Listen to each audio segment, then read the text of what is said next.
older, so I'm just happy that we're here. You know, March 7th. I believe, did they announce that it's here? And Yeah, they just yeah. March 7th. Yeah, Yep. March 7th in Las Vegas, the 9th Island, baby. It's good to be home, so I can't wait. Yeah, you said you were down to fight Charles, but you want to kind of do it on your terms, fight in Las Vegas. Yes, You've sir. had good history here. Uh-huh. I mean, it's a fight that everyone wants to see. It's a really exciting fight. So for you, when you think about it, though, how does it play out between Charles and you? I go out there, I get my. And I know that you watched Charles Oliveira's last fight and, kind of had a reaction to that. Were you streaming when you watched that, actually? Or you streamed, like, right after, right? So you were kind of on top of that. Yeah, my stream started right after. I mean, that's the fight I want, you know? That's the fight I want. That's a fight a lot of people want to see. We have history. A lot of, there's not too much people right now that people are considering BMFs. Right. But on that very short list, on a very short list, Charles Oliveira is one of them. So, you telling me that I get to go out there and defend the BMF title again against a man who's very respected, who I have history with, and the first time that they talk about our fight, or he talks about it, is an injury, so and whatever. So let's go figure it out. Let's figure it out then. If you believe that the first one was because of the injury, and everybody's gonna come at me, and social media is gonna come at me after this, it's light, because at the end of the day, if you guys really did your research, nothing was ever found for an injury when he got released from the doctor. So at the end of the day, I would love that fight. He did great things. He actually was a champion at one point, and me getting another win over a top 5 guy would only be me closer to a title shot where I eventually. History just shattered the door clean off its hinges, and what's about to happen will redefine everything you thought you knew about legacy fights. Charles Oliveira versus Max Holloway isn't just happening again. It's happening for the BMF title, and both fighters have transformed into completely different monsters since their first encounter. One became the undisputed volume king, breaking striking records and dismantling legends with relentless pace. The other evolved into the sport's most dangerous finisher, a submission artist who ends careers in seconds. But here's what nobody's talking about. This isn't some feel-good nostalgia trip that casual fans are getting hyped about. This is 2 completely different timelines of greatness colliding to settle unfinished business that's been eating at both fighters for years. We're witnessing 2 incredible legacies traveling through the fabric of MMA history to finally resolve a dispute they never got to finish the first time around. That's Oliveira versus Holloway. I nearly said that's Holloway. But that's Oliveira versus Holloway, which is a sick fight. I reckon Oliveira's going to win that one. And get this, Max Holloway didn't just accept this fight because he was bored or looking for another payday. The timing of this entire matchup reveals something way deeper about what's driving both these warriors. Max was absolutely desperate to get back in that octagon by the end of the year. You could see it in every interview, every social media post, every public appearance. But his team forced him to pump the brakes and give his body proper recovery time from his previous war. And when you're competing at that elite level, recovery isn't just about feeling okay. It's about being 100% ready to perform at your absolute peak against someone who can end your career. After the doctors finally gave him the green light, Max moved with purpose. He reminded everyone why he's still one of the most dangerous fighters on the planet. And when Charles Oliveira specifically called him out for the BMF title, Max didn't hesitate for a second. Because this isn't just another fight. This is the chance to face the man who's been haunting the back of his mind, compete for hardware that actually matters, and step into the rematch that fans have been demanding since both fighters started climbing to the top of their divisions. Pretty exciting. Tell us how it came about and your thoughts on fighting Charles Oliveira. Yeah, I mean, I wanted to go before the end of the year, but after that last fight, we had some injuries that we had to take care of. But we're here now. At the end of the day, with everything going on, I'm just happy to throw my name in the mix. I put my name in the hat, and we got Charles. For the BMF title. But here's where it gets absolutely wild. When Max Holloway talks about Charles Oliveira, and I mean really breaks him down, he uses words that leave zero room for misinterpretation. He respects Charles' track record, the incredible string of elite victories over some of the best fighters on the planet, the championship reigns, the resume that speaks for itself, but respect doesn't equal fear or hesitation. Max fully believes Charles is dangerous, the exact kind of fighter who represents what these high-stakes situations are all about. And here's what's crucial to understand about their fighting styles. These are two warriors who don't just accept chaos, they actively seek it out and thrive in the madness. They refuse to give up no matter how dark things get in that cage. Max thinks there's only one guarantee once that door closes and the referee signals the start. It's going to turn into a genuine, no-holds-barred war. The kind of raw, unfiltered combat that the most devoted MMA fans live for and absolutely cannot ignore. This isn't going to be some technical chess match where both fighters feel each other out for 3 rounds. This is going to be violence from the opening bell. And it's Charles Oliveira, your opponent. He wanted this fight. He asked for you. He asked for you for the BMF belt. What are your thoughts on Charles's career? Because like yourself, he's been a champion. He's had an incredible fighting career, beat the best of the best. What kind of challenge does he present for you? Amazing fighter, great fighter. I mean, just sucks that he got to run into me again. We know his submission skills. We know that obviously he holds that record. We know absolutely everything you can do in the octagon as well. But who imposes their will? What sort of matchup are we expecting between the two of you? We know you're going to throw down, but what does it look like stylistically? It's going to be a fun fight, you know. He's a fighter. He's your fighter's favorite fighter. I'm your fighter's favorite fighter. And that's what you're going to get, you know. A lot of fans online, they're kind of heartbroken about this fight happening, you know. So at the end of the day, I get it. It is what it is. Whenever you get a Charles Oliveira, whenever you get myself fighting, you know it's going to be a fight. Now listen to Charles Oliveira's game plan because it's absolutely ruthless. In his recent interviews, he's made it crystal clear that this fight is about seizing every single opportunity, whether that comes in the first exchange or the final seconds of the 5th round. He's not holding back anywhere. On the feet, where his striking has evolved dramatically, or on the ground, where he's been finishing elite competition for years. Charles plans to dictate the pace from the opening bell, force the action at every turn, and never give Max a moment to settle into his rhythm or find his comfort zone. Victory comes from maintaining constant pressure that breaks his opponent's will, executing sharp transitions between striking and grappling that keep Max guessing, and finishing the fight wherever the opportunity appears. Whether that's a knockout blow that comes out of nowhere or a submission that puts Max to sleep. Charles has been crystal clear about his mindset. It's not about predicting what the outcome will look like or trying to script how the fight unfolds. It's about making the fight happen on his terms, controlling the narrative from start to finish, and imposing his will in a way that leaves zero doubt who the better fighter is. Com certeza vai ser uma grande luta, né? Tudo pode acontecer. A gente está falando sobre MMA, eu vou caçar o tempo inteiro, ou eu vou nocautear, eu vou finalizar, eu quero vencer. For sure it's going to be a great fight. Listen, anything can happen. It's MMA. I'm going to be hunting all the time. May not knock him out, maybe finish him, but I'm going to... Hold up, here's what makes this rematch even more fascinating. Charles Oliveira isn't hiding his respect for Max Holloway's abilities and accomplishments. He knows exactly who he's facing and what Max brings to the table. But he's making one thing absolutely clear to anyone who will listen. Their first clash years ago wasn't the full picture of what he's capable of. Charles has gone on record multiple times stating that injuries held him back during that fight, limiting his movement, restricting his game plan, and preventing him from showing the complete package of skills he's developed. And now, fully healthy, 100% physically ready, and mentally sharper than ever, he's genuinely eager to show the world what really should have happened inside that cage. For Charles, this rematch isn't just another fight on his schedule. Another paycheck or another opponent to prepare for. This is his long-awaited chance to settle unfinished business that's been eating at him for years, and to give fans the definitive answer to who's the better fighter when both men are at their absolute best. The real Charles Oliveira versus the evolved Max Holloway, with no excuses and no asterisks. O Max Holloway diz que tem um interesse, é uma luta que seria uma revanche para você, né? E que você realmente gostaria de ter essa revanche? Sim, na realidade é um cara que eu respeito demais.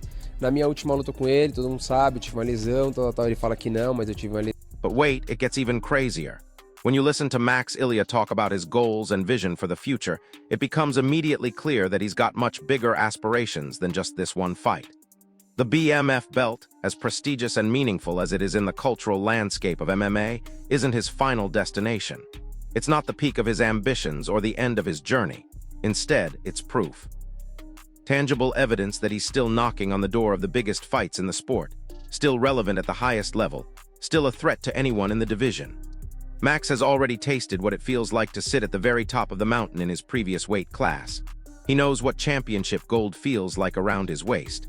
And now that he's competing in a new division at a higher weight class, that hunger has come roaring back sharper and more focused than before.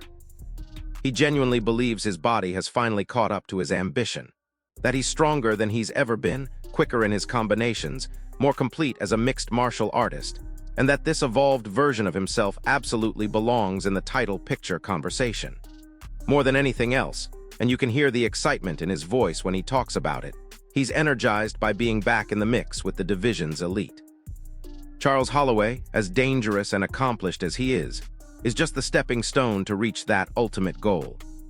The goal never changes, bro. You know, ever since I got in the UFC from my first fight to now, you know, I want the undisputed belt.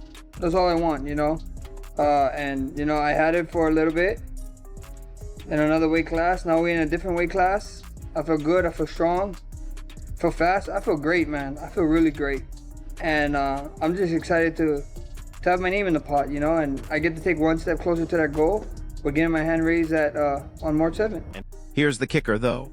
For Charles Oliveira, the perspective is equally ambitious and perhaps even more focused on legacy and recognition. He's setting his sights firmly on the absolute top of the division, making it clear through his words and actions that this fight isn't just another bout on his record. It's a legitimate shot at ultimate recognition in the sport, whether that comes through the BMF belt he specifically called out and requested, or the official division championship that would cement his status as the best in the world. But here's what adds an incredible emotional layer to this entire matchup. A showdown with Max Holloway could genuinely be the grand finale of his storied career. The last chapter in an incredible book of accomplishments, fights, and legendary moments. For Charles, it's high stakes on every possible level. High drama that captivates the entire MMA world and the absolutely perfect stage to cement his legacy in the sport's history books before potentially stepping away from active competition. The weight of that moment, the significance of potentially ending his career against someone like Max Holloway for a title, that's the kind of storybook ending that fighters dream about their entire lives. At one point it was fighting Islam Makhachev again, then it was becoming UFC lightweight champion, now it's fighting home in Brazil. Once we get past Saturday, what's the next big goal for Charles Oliveira? No BMF, uma luta importante, porque eu creio que essas são as lutas que vão me levar ao título. For sure, just winning this fight and fighting for a title, whether it was a BMF or a title in the division.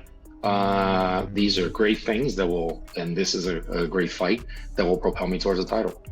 BMF fight sounds sick. How high would you rate the idea of fighting Max Holloway? Because I feel like that's one that the fans would go crazy for. Acho que todos gostariam de ver essa luta. Por que não seria minha próxima luta? I think a lot of people, everyone would love to see this fight. I want this to be my life. And let me tell you, this fight announcement has sent the entire lightweight division into absolute uproar, with fighters scrambling to position themselves for what comes next. If Ilia Topuria decides to move up and wait to challenge Islam Makhachev, which has been heavily rumored in recent weeks, then Justin Gaethje sees a crystal clear path opening up to that BMF title. And he's making it known loud and clear that he's ready to stake his claim. For Gaethje, and he's been vocal about this on social media and in interviews, it's not just about chasing belts and adding hardware to his collection. It's about stepping into that cage with either Max Holloway or Charles Oliveira, two of the most respected fighters in the sport, and proving beyond any shadow of doubt that he belongs in the conversation about the biggest fights fans are buzzing about. The MMA community is absolutely exploding with anticipation. Social media is blowing up with predictions and breakdowns. Everyone's talking about the possibilities, but we have to get past the Holloway versus Oliveira fight first. Let that play out and see who emerges victorious. The BMF strap isn't just a trophy to put on a shelf or a belt to wear at press conferences. It's the ultimate statement about who you are as a fighter, what you represent in this sport, and Justin Gaethje is absolutely determined to make it his one way or another.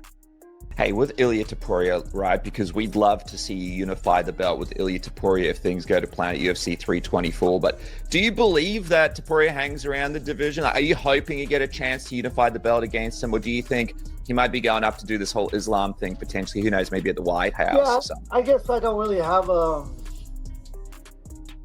opinion. I mean, if he went up, I would just be the champion, which I would, I'm not going to complain about. But I think what that leaves open is the chance for me to get a rematch against Max Holloway or Charles Oliveira, get my belt and get the BMF belt. And ultimately, that was the script I've been speaking into existence since the Fiziev fight. I thought I was going to fight Ilya in January, and then I was going to fight Max or whoever had the BM, Max or Oliver. Now they're fighting, but before it was just Max. I was going to fight Max on the White House card, and then have both those. Now here's where things get really interesting. Jorge Masvidal has weighed in with his perspective, and as the inaugural BMF champion, his opinion carries serious weight in this conversation. Jorge respects Max Holloway as genuinely one of the sport's best pound-for-pound fighters, a competitor who brings absolutely relentless pressure every single time he steps inside that octagon, never taking a round off, never giving his opponent a moment to breathe. But what's really fascinating is that Jorge actually laughs at the idea that some people suggested the BMF belt was ever a joke or just a marketing gimmick. He completely rejects that notion. In his view, anyone fighting for that belt is automatically elite, top-tier talent that represents the very best of what this sport has to offer. Whether it would have been him defending it or Nate Diaz representing the BMF legacy, Jorge makes it clear that facing Max Holloway wouldn't have been an easy night by any stretch of the imagination. For Jorge, when he breaks down what this belt really means, it's fundamentally about the matchup itself. About creating that stylistic clash that gets fans on their feet, about testing striking at the highest possible level, and about proving you can command the fight and honor the BMF legacy he helped establish.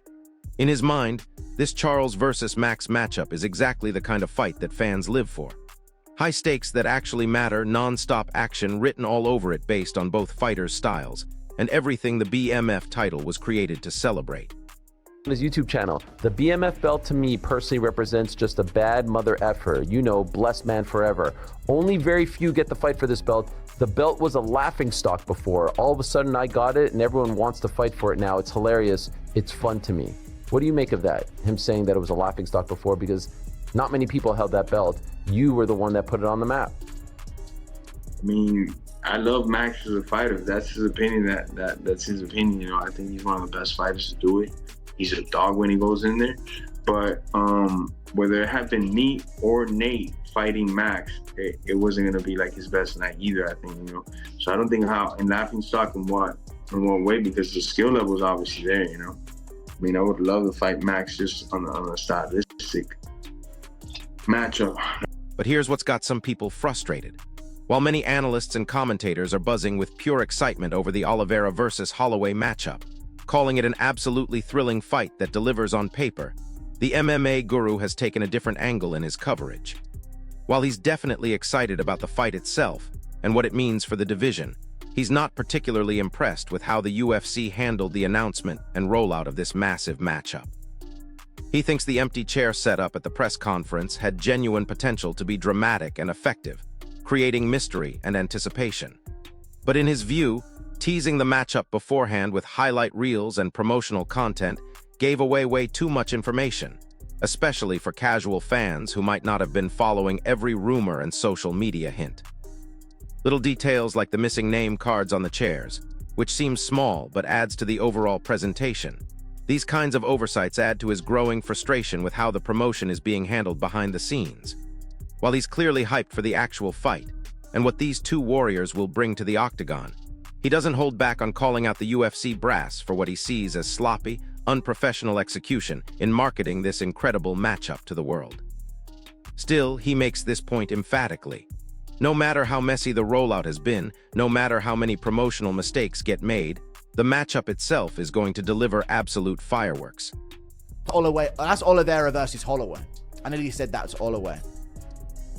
But that's Oliveira versus Holloway, which is a sick fight. I reckon Oliveira is going to win. Even with all the legitimate rollout frustrations people have pointed out, Chael Sonnen has zeroed in on exactly why this fight matters beyond all the hype and promotional machinery. He highlights a crucial detail that a lot of casual observers might have missed in all the excitement. Charles Oliveira didn't just call out Max Holloway for a fight, which would have been big enough on its own. He specifically, deliberately asked for the belt to be on the line. And that distinction is absolutely crucial to understand when you're talking about the politics and business of MMA. In this sport, Sonnen knows this better than almost anyone given his years of experience. A high-profile matchup between two big names doesn't automatically put a title on the line by default. There needs to be specific negotiations, agreements, and stipulations made. Sonnen points directly to the Colby-Covington versus Jorge Masvidal fight as a perfect example, where you had a personal rivalry that generated massive interest and headlined a major Las Vegas card.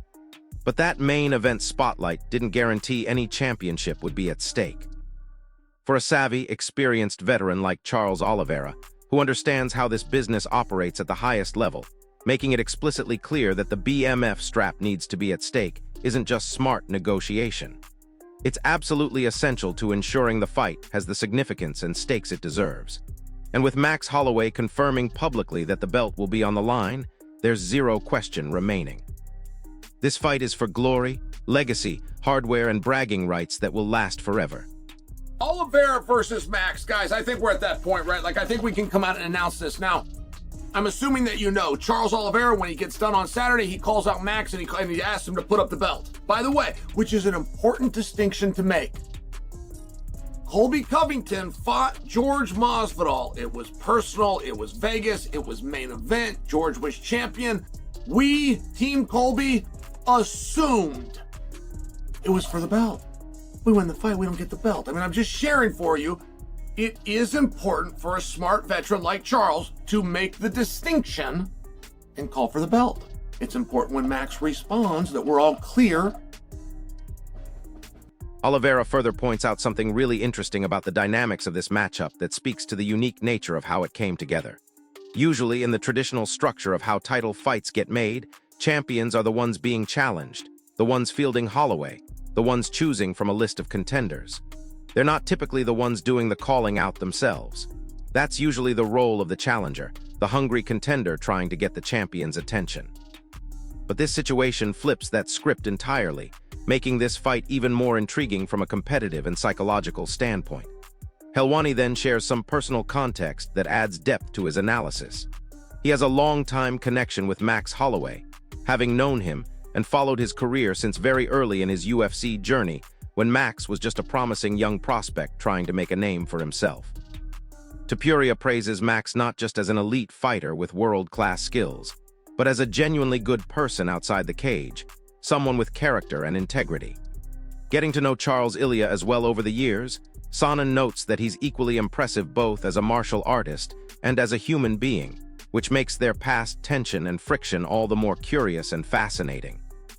Here you have two highly respected, incredibly skilled athletes, both widely admired throughout the MMA community for their character, professionalism, and fighting spirit. And yet somehow there's this underlying friction that's been simmering for years. It's one of those intangible elements that makes this fight feel more personal than just another professional matchup. Champions get called out. They don't do the calling. Now that makes me very curious. What's up with these two guys? I've known Max for his entire career. In fact, fought on a card with Max, and it was either his debut or it was his second ever fight. So when I tell you I knew him, that's the day I met him. So when I tell you I knew him his entire UFC career, this is a literal statement. He's awesome. I think you guys know that. I mean, he's a wonderful guy, is my point. They're not all. You get disappointed plenty of times. Max is a wonderful guy, but you guys know that. I'm just getting to know Charles on a personal level. He came over here, did an interview that we brought to you. He's a wonderful guy. They're not all. So when you have two baby faces, when you have two good guys, two wonderful guys, when are you gonna call a guy wonderful, by the way? I don't know if I've ever done. You got two wonderful guys. Why do they not get along? What is their problem with each other? What really happened between these two? And that has not come out.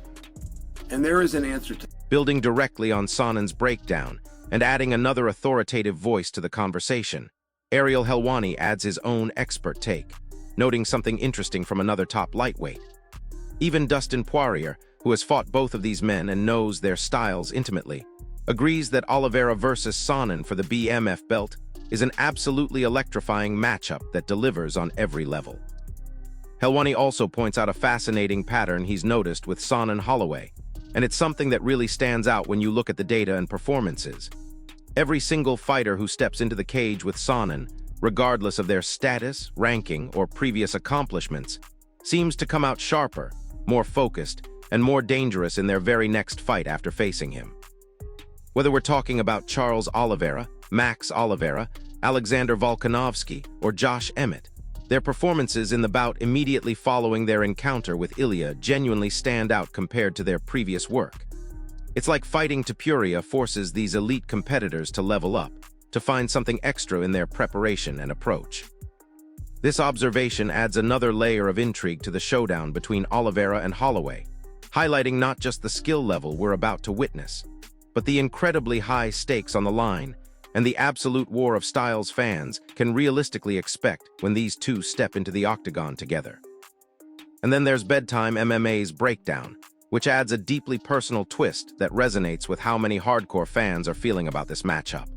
He openly admits he doesn't want either man to lose this fight because he respects both of them so much and appreciates what they bring to the sport. But if someone put a G** end to his head and forced him to make a prediction, he leans toward Max Holloway taking the victory. He praises Max as an incredibly dynamic striker with seriously underrated grappling skills that don't get talked about enough in mainstream conversation. Meanwhile, he notes that Charles Oliveira has noticeably shifted his style and approach in recent fights, dialing back some of the aggressive power striking that defined his earlier championship run and leaning more heavily into offensive wrestling and grappling control. From analyzing the fence work Oliveira displayed against fighters like Michael Chandler, Matthews Gamrot, and Ilya Topuria, it's become crystal clear that Charles is consciously adapting his approach, evolving his game plan, and becoming more well-rounded. But that evolution and stylistic adaptation might just give Max the edge in this particular clash when you break down how their skills match up. He continues digging deeper, noting with specific examples that Oliveira's striking hasn't been delivering the same knockout impact or finishing power lately. That could be due to several factors, whether it's the specific matchups he's been taking, the level of competition stepping up defensively, or perhaps a more conscious focus on protecting himself and going into grappling exchanges quickly rather than standing and trading. Still, Charles remains extremely dangerous at every moment. He has solid technical leg kick defense that can neutralize one of Max's key weapons, and he still possesses that heavy right hand that could catch Max at exactly the wrong moment and change the entire fight instantly. So there you have it,